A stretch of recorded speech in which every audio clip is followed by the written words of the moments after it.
And joining us now is Troy Miller. He's the president and CEO of the NRB, the National Religious Broadcasters. And Troy, welcome to America's Hope. It's always a pleasure to have you on. I'd like to start with getting your reaction to the assassination attempt that we witnessed on the former president of the United States, Donald Trump. Look, as a Christian and as the head of a Christian organization, our prayers continue to go out to the president for his, quick recovery. We know it could have been a lot different.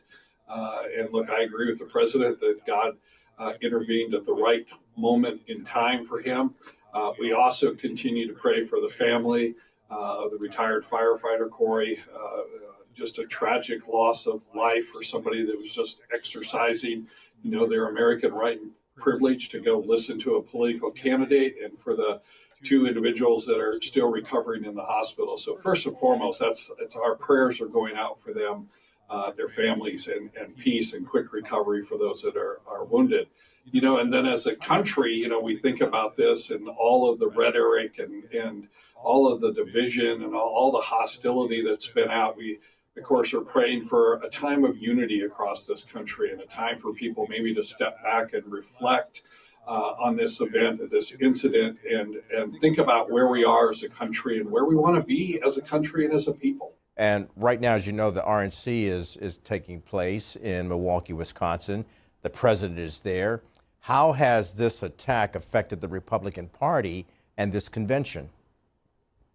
Well, I think for the Republican Party, I think this attack has really solidified or unified the party. And I think you've also seen a lot of people who maybe were in the party and on the fence have really crossed over now. They've come out, and we've seen a lot, of course, celebrities and other folks come out. So I think it's had a major effect on the party, and will continue through, I think, the election cycle. As far as the convention, it certainly had to change the tone of the convention and what's going on there. But again, I think you're going to see within the party this unity carried forward. And people really understand that there's hate in this country and it needs to be addressed. And we need somebody that can bring the country together. And maybe Trump is the figure people are looking at now. And so what do you think about Mr. Trump's selection of Senator J.D. Vance to be his running mate? Of course, Vance is only 39 years of age. If he's elected, he would be the youngest vice president to ever be elected into office. So he represents the youth of America. And then you have the former president of the United States, who is at least, there's 4 decades between these two men. And yet it shows an intergenerational development going on within the Republican Party, and perhaps even beyond the Republican Party should they go on to win the presidency of 2024. Yeah, as a NRB is a 501c3, we certainly don't endorse candidates on either side, but we can talk about that. I think you hit a real good point there. The interesting contrast between some of the other choices that President Trump had, and here he chooses this younger senator from Ohio, J.D. Vance. I think J.D. Vance is a veteran, has a lot of qualifications for this position. As you know, Troy, the Christian community, most notably evangelicals, have been staunch supporters of the policies of the former president. And in the past, not all of them have been supportive of his rhetoric and even his behavior. In fact, J.D. Vance was not supportive of him as well. And other people were like that, but they seem to have taken a different look at him, looking at his policies. What are his accomplishments, if you will, that attract evangelicals? Well, look, I think the one thing about him is, and you're right, people have had a lot of questions about maybe his past character and his past conduct and some of those things. But, as he was a candidate for the first time around, he made a number of promises. And then he went into his presidency and he kept those promises. He put conservative justices not only on the Supreme Court, but he put them in the federal judiciary across the country. He reached out to the Christian community to help the community empower it to do the things that we do well. there's so much charity comes out of the Christian community to help the homeless and to help people who are down and out, to help people who are depressed and addicted. And the former president really opened up a lot of those doors to the community. And he got the government out of the way. He stepped back and he pulled the government out of the way to let us really exercise our religion and our beliefs the way that we feel like it. And I think a lot of evangelicals look at him and look at those promises and think that, look, and next time around, he's going to do that again. And look, we're facing the government, quite honestly, in an administration that has been the complete opposite. You know, earlier this year, the NRB held its convention in Nashville, and Mr. Trump spoke there as a result of your sending out an invitation to him, the NRB. But you also invited other candidates as well. Why do you think he was the only one to accept your invitation to speak?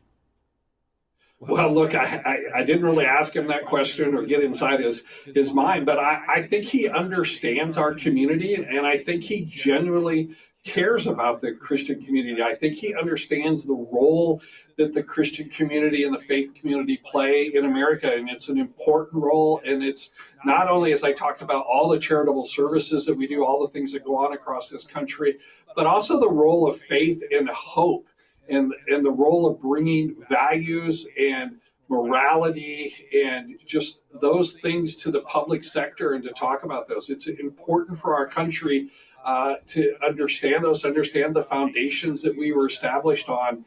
And I think the president takes us serious, the former president does. Yeah, and do you recall what he said during that particular address? I was there. I didn't get into the room where it happens, but there was a huge line. He definitely drew a crowd. Many people were trying to get in. I just gave up and decided I would watch it elsewhere, but it was quite an event for the people in attendance there for the NRB. Yeah, it really was, and it was an honor to have him, to host him. As you said, we invited the other leading candidates at the time, and he was the only one that accepted. Due to some weather, he was late, and people stayed in the room. Nobody left. Everybody wanted to hear from him.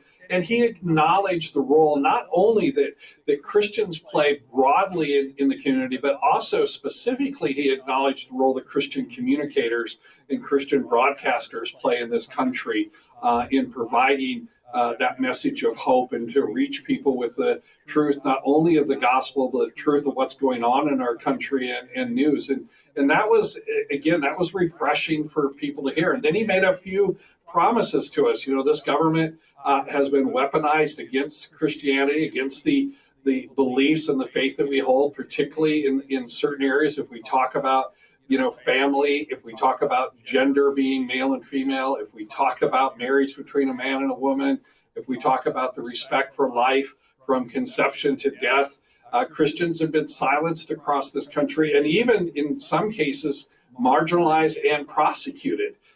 And the president promised to restore the government back to its neutral position. And so if he does get elected, that's a promise we'll be looking for and holding him to.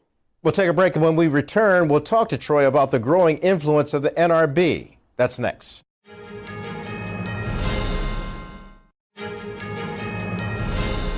Welcome back to America's Hope. I'm talking to Troy Miller, the president and CEO of the NRB.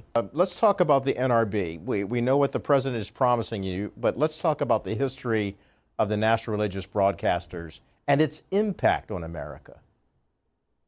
Yeah, you know, the NRB has been around for 80 years. We just at this last convention celebrated our 80th anniversary as an organization. We were started back at the dawn of really mass media when radio was new, and there were Christians that were on the radio, and there was a pastors that recognized this method of communication was going to be important to their message and to their ministries. And then there was a group that came along and said, no, we want to be the gatekeepers of who gets to use this new mass media radio. And NRB was formed to fight for the rights of individual Christian communicators to be in the public square. We've been doing that for 80 years. We have over 1,600 members across radio, television, all the digital platforms, podcasting, streaming, you name it.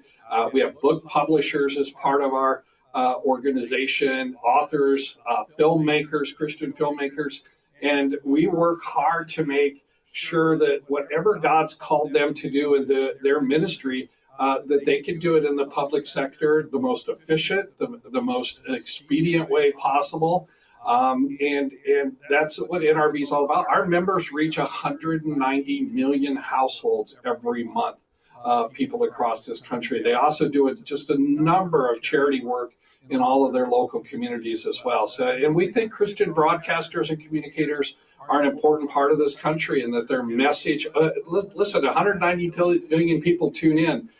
Their message is important to our communities across the country. So what does this say about our hope for America beyond politics and really undergirded by faith in God and love for country? Yeah, I think look, I'm an optimist to say I have a lot of hope for our country. I think sometimes the darker it gets, and I know there's a lot of division, a lot of hostility today, but look, the darker it gets, the brighter light shines, and people are looking for hope. We're seeing conferences for young adults, people under 40 years. I'm a little bit older now, so we're looking at those young adults, and those conferences are seeing record attendance in there, and people are coming back around to say, look, there's so much despair, there's so much hate going on. What's a different message? And that's really the message of the gospel, and that message of hope, and that understanding that there's more purpose in our life than random nature just created us, and we're going to live and survival of the fittest, and then we die. People are understanding, and they're really rejecting that message. And it's Christian communicators and programs like yours that are bringing that hope to people across the country. Hope is what has always fueled the American dream. And that's where we see the connection to the patriotism and for the love of this country. Troy Miller, thank you for joining us, President and CEO of the NRB, the National Religious Broadcasters.